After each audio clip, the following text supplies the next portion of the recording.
सो अब अगर आप 2:1 की बात करें तो ये आपका एक्सपेक्टेड प्रोपोर्शन होगा of no response for Impala. ये ऑब्जर्व नहीं है, ये एक्सपेक्टेड ही हो रही है। देखिए अगर आप थोड़ा सा नोट करें ऊपर, तो ये जो E11 है ये एक्सपेक्टेड यस है, 78 के बराबर आ रहा है। और टोटल हमने जो होंडा से बंदे लिए वो 25 है, 125 में से हाउ आर यू? 125 माइनस 78 कितने आ जाएंगे? ये 47। इसी यस सर। तरीके E22 है, ये आपके एक्सपेक्टेड रिस्पॉन्स होंगे, एक्सपेक्टेड प्रोपोर्शन होगा। Okay, I'm using the word proportion. Expected, this is expected frequency. Sorry, this is expected frequency. क्योंकि प्रोपोर्शन जो है वो आपके पास ये फ्रीक्वेंसीज है, प्रोपोर्शन तो आपके पास नंबर होता है ना, वो उसमें होता है परसेंटेज या आपके पास डेसिमल के अंदर। ये फ्रीक्वेंसीज है आपकी। ये एक्सपेक्टेड फ्रीक्वेंसी आप ये रिस्पॉन्स होगी, और ये नीचे ये एक्सपेक्टेड फ्रीक्वेंसी होगी, फ्रीक्वेंसी होगी, ये भी एक्सपेक्टेड फ्रीक्वेंसी होगी। Expected frequency of no response E22 के अंदर अगर आप देखेंगे तो ये आपके पास है फ्यूजन। इसके यस में कितने आ रहे थे? अभी हमने एक्सपेक्टेड यस में फाइंड किए।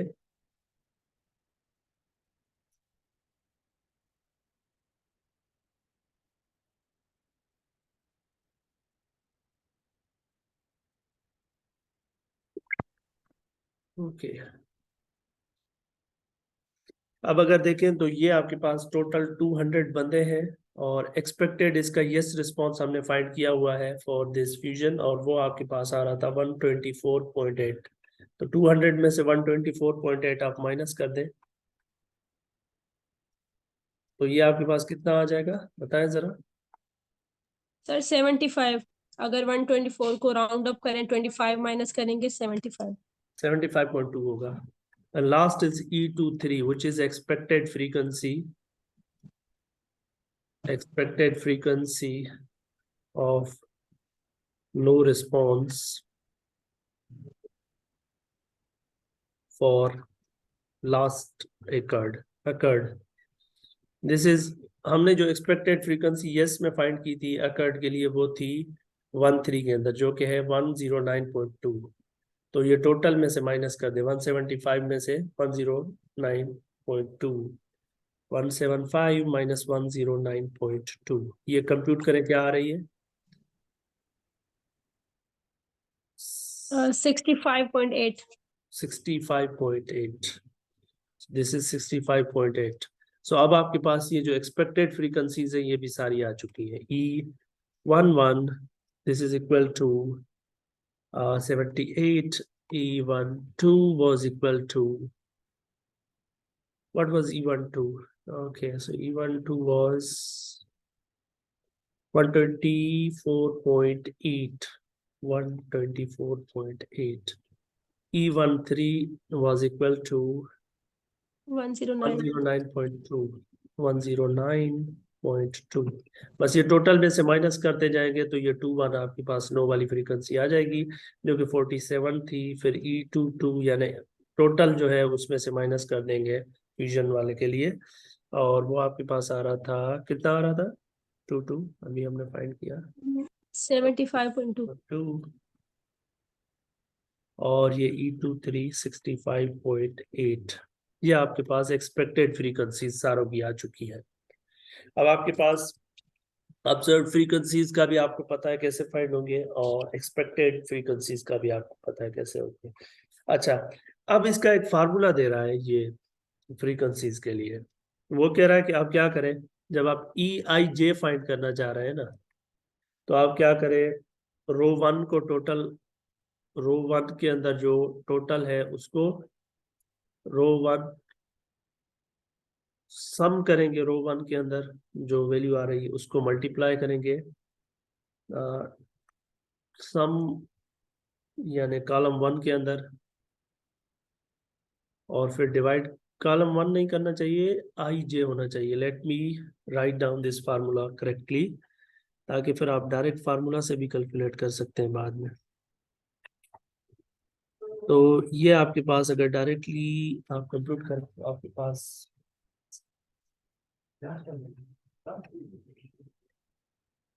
ये है आपके पास एक्सपेक्टेड के लिए फार्मूला, तो इसको आप डायरेक्टली यूज कर सकते हैं एक्सपेक्टेड फ्रीक्वेंसी के लिए।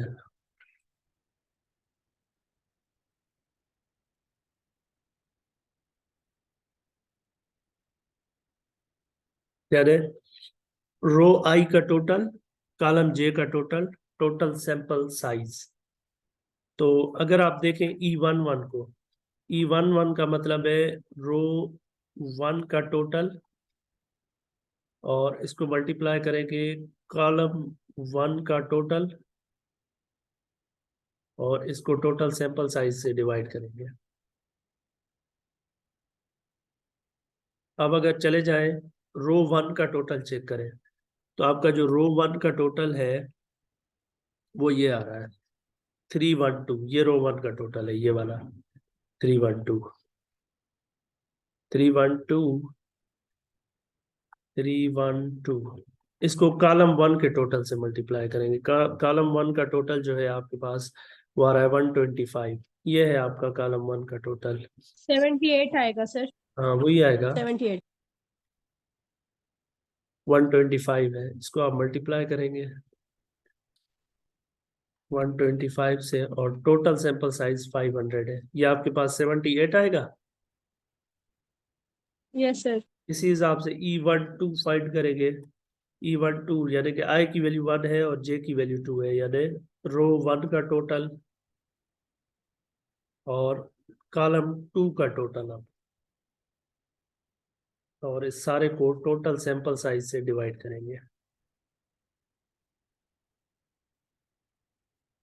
तो आपका रो 1 का टोटल जो है वो 312 रहेगा हमेशा। ये नीचे वाला टोटल सैंपल साइज ये भी हमेशा वही रहेगा 500। बाकी ये टोटल सैंपल साइज, ओ सॉरी, कॉलम 2 का टोटल आप चेक करें। कॉलम 2 के अंदर देखेंगे तो ये 200 है, यहाँ पर 200। 124.8। वही वही आप 200 रखेंगे तो वो आपके पास आंसर आ जाएगा, वही जो हमने 124.8। ओके। फिर आप E13 को भी इसी तरीके से करेंगे, यानी आप करेंगे कि रो 1 टोटल और कॉलम 3 टोटल और divide by total sample size, यानी ये सेम रहेगा 312। ये कॉलम 3 का टोटल ये आपका बन जाएगा जो भी है, I don't remember, I think it's 200, no 200 no 175 divide by 500। ये क्या आएगा, वही जो हमने पहले फाइंड किया वो आ जाएगा। और इसके बाद फिर अब थोड़ी सी चेंजिंग आ जाएगी। अब ये कह रहा है E21, यानी अब रो 2 का टोटल और कॉलम 1 का total divide by total sample size. अब रो 2 का टोटल चेक करेंगे तो 188 है। ये 188 है रो 2 का टोटल, 188। ये रो 2 का टोटल है, उसको आप मल्टीप्लाई करेंगे कॉलम 1 के टोटल से जो कि आपके पास है 125, डिवाइड बाय यस सर। 5, 547। और ये 47 आ जाएगा। E23 की बात कर और 22 की बात करेंगे तो रो 2 का टोटल 188। और उसको आप कॉलम 2 का टोटल और इसको आप डिवाइड करेंगे टोटल सैंपल साइज से जो कि है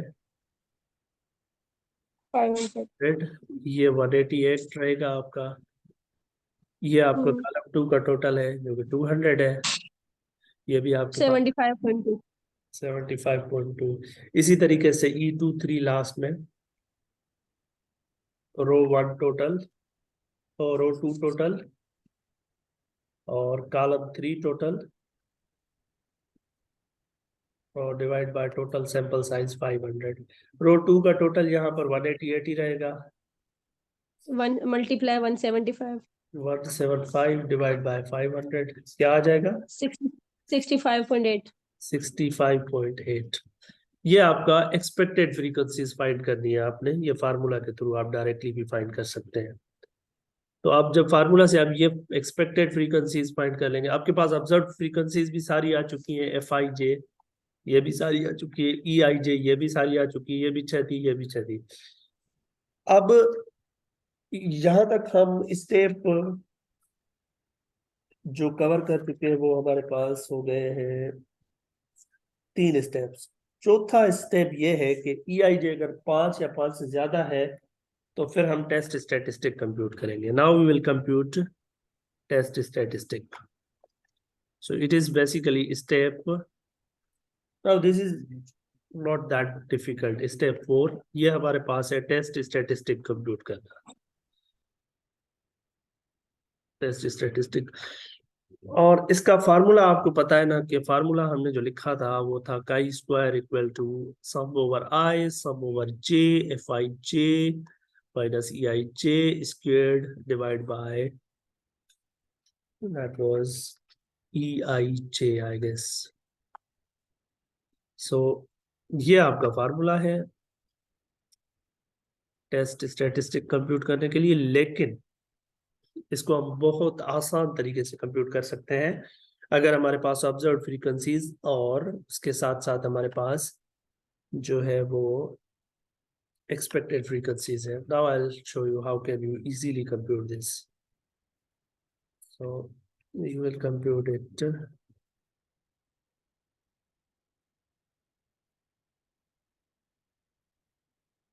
through this way. You can see this, huh? नजर आ रहा है ना?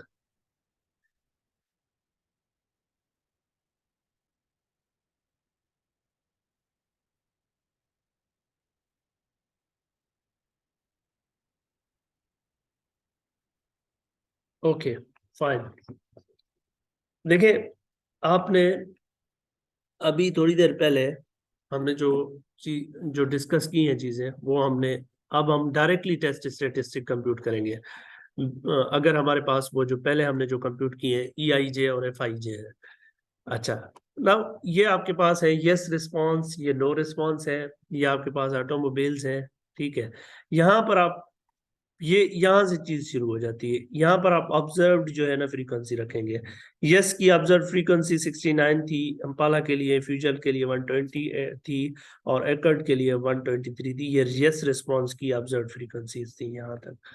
और फिर इन तीनों की नो रिस्पॉन्स की फ्रीक्वेंसीज ये थी ऑब्जर्व्ड, ये ऑब्जर्व्ड वाली है FIJ, ये इस तरह रख लेंगे आप लोग।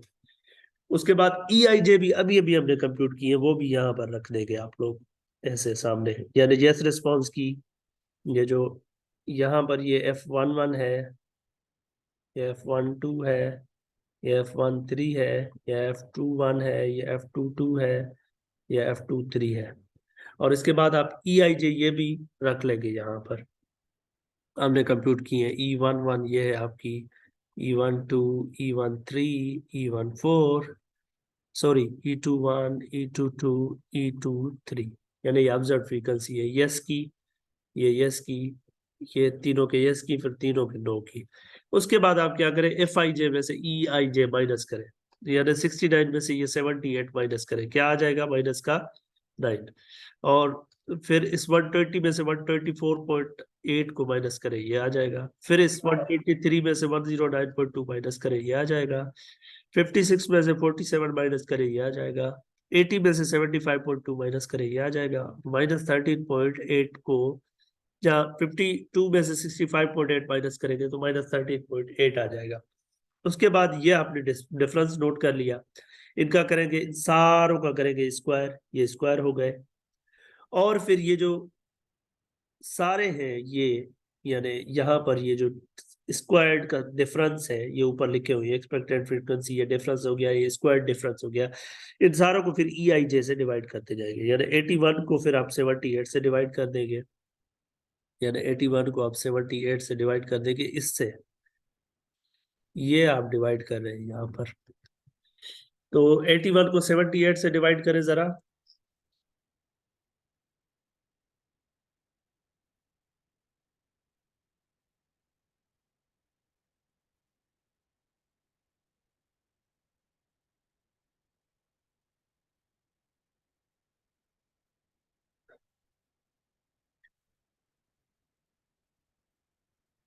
This is going to be 1.04। फिर इसी तरीके से आप 23.04 को, इस वाले को फिर आप इसकी एक्सपेक्टेड फ्रीक्वेंसी 124.8 से डिवाइड कर लेंगे, तो ये 18 वाला ये आ जाएगा। फिर इसको आप 190 को फिर इसको 109.2 से डिवाइड करेंगे, ये वैल्यू आ जाएगी। 81 को फिर आप 56 से डिवाइड करेंगे, ये आ जाएगा। फिर आप 23.04 को डिवाइड करेंगे 80 से, तो आपके पास, सॉरी, ये ऑब्जर्व से नहीं, एक्सपेक्टेड फ्रीक्वेंसी से डिवाइड करते जाएंगे, तो ये आपके पास वैल्यू जाएगा। फिर लास्ट में आप इन सारों का सम कर देंगे, तो ये आपकी टेस्ट स्टेटिस्टिक की वैल्यू आ जाएगी डायरेक्टली। तो आपकी जो टेस्ट स्टेटिस्टिक की वैल्यू आ जाएगी इस केस में आ चुकी है जो वैल्यू, वो है आपके पास 7.89। This is 7.89। अब मेरे पास दो अप्रोचेस हैं, या तो मैं पी वैल्यू के थ्रू जाऊंगा या फिर मैं क्रिटिकल वैल्यू। अब मैं पी वैल्यू अप्रोच के थ्रू जाता हूँ।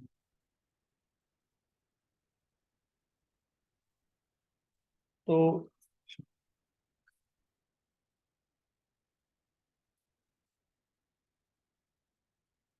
पी वैल्यू आप चेक करते हैं, यानी डिग्री ऑफ फ्रीडम यहाँ पर आपके पास हो जाएंगी K-1, K की वैल्यू 3 है, -1 2, तो डिग्री ऑफ फ्रीडम आपके पास 2 आ जाएगा। और इसके बाद आपके पास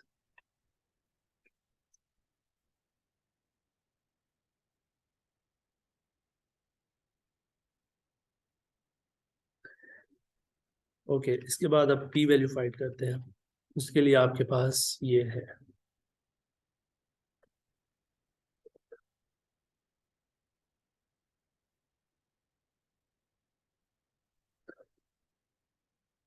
यानी आपका जो काई स्क्वायर का वैल्यू है, काई स्क्वायर टेस्ट स्टैटिस्टिक, वो है 7.89, और वो 7.89 इन दोनों के दरमियान आ रहा है। तो इसका मतलब कि पी की वैल्यू जो होनी चाहिए वो भी इन दोनों के दरमियान होनी चाहिए, 0.01 से लेकर 0.025 तक, ये आपकी पी वैल्यू होनी चाहिए।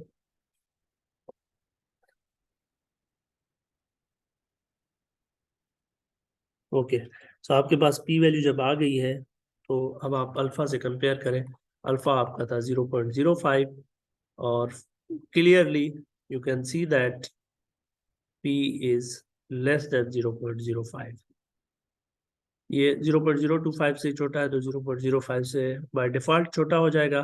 तो आप ये कहेंगे कि P is less than alpha and we reject null hypothesis।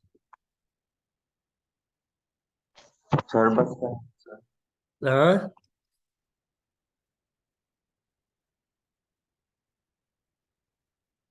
Sir बस करें सर, जुम्मा ही पढ़ना है। No no no no no. अच्छा, अगर आप इसको सॉफ्टवेयर के थ्रू इस पी वैल्यू को एग्जैक्टली फाइंड करना चाह रहे हैं, तो ये आएगी 0.193, P equal to 0.0193। Reject null hypothesis का मतलब है कि ये तीनों प्रोपोर्शंस आपस में बराबर नहीं है, यानी कि आप कहेंगे all three proportions are not equal. तीनों प्रोपोर्शंस आपस में बराबर नहीं है। बाय द वे, आप इसके लिए क्रिटिकल वैल्यू अप्रोच भी अप्लाई कर सकते थे। तो क्रिटिकल वैल्यू अप्रोच के लिए आप क्या करते हैं, ये क्रिटिकल वैल्यू अप्रोच इसने अप्लाई की हुई है, let me show you here directly.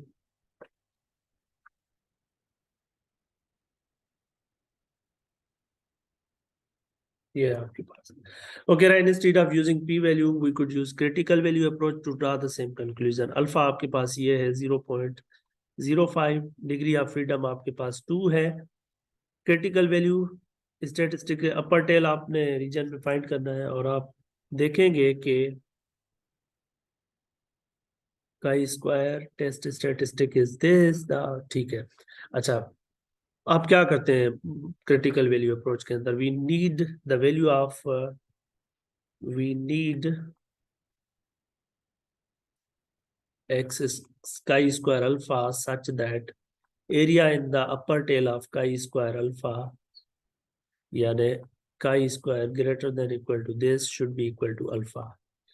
यानी you want to see कि कौन सी वैल्यू होनी चाहिए chi square alpha, ये क्या वैल्यू होनी चाहिए कि इसकी जो एरिया है यहाँ पर ये आपकी होनी चाहिए अल्फा के बराबर 0.05 के बराबर. डिग्री ऑफ फ्रीडम आपका 2 के बराबर है.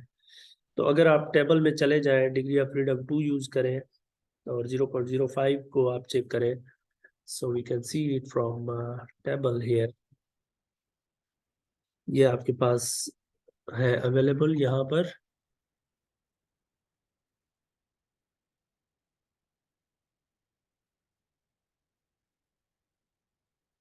क्या बंद हो चुका है?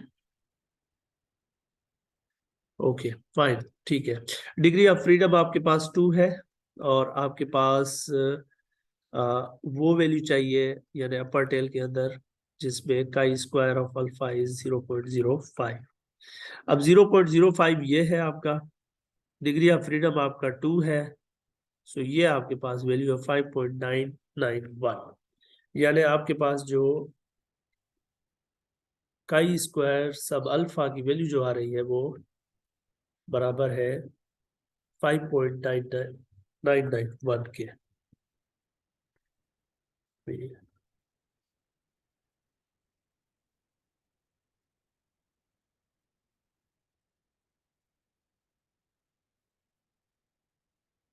Yes,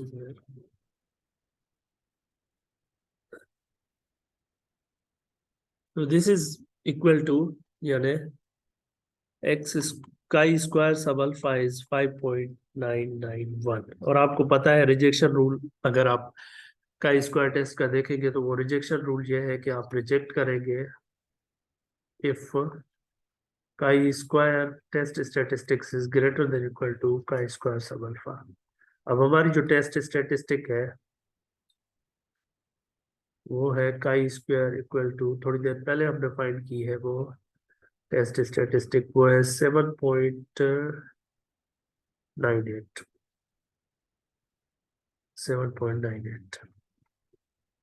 तो आप देख सकते हैं कि ये 7.98 ये टेस्ट स्टैटिस्टिक है हमारे पास. तो ये अब अभी जो हमने रिजेक्शन रूल भी फिर से लिखना है इसके लिए, वो आपका है कि आपका chi square should be greater than equal to chi square sub alpha which is 5.991. और अब आपका जो टेस्ट स्टैटिस्टिक था वो था इक्वल टू 7.89. तो ये 7.89 क्लियरली इससे बड़ा है. 7.89 is greater than 5.991. This implies we will reject null hypothesis. अच्छा, अब null hypothesis रिजेक्ट हो गया, इसका मतलब कि आपके पास जो तीनों प्रोपोर्शंस है वो आपस में बराबर नहीं है. तो दिस implies के all three population proportions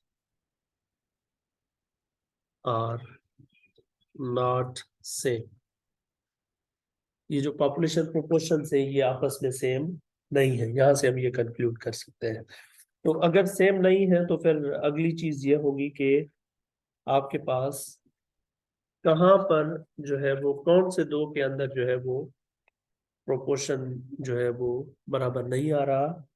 तो ये I was willing to cover this, but let's do that in the tomorrow's class inshallah. Okay.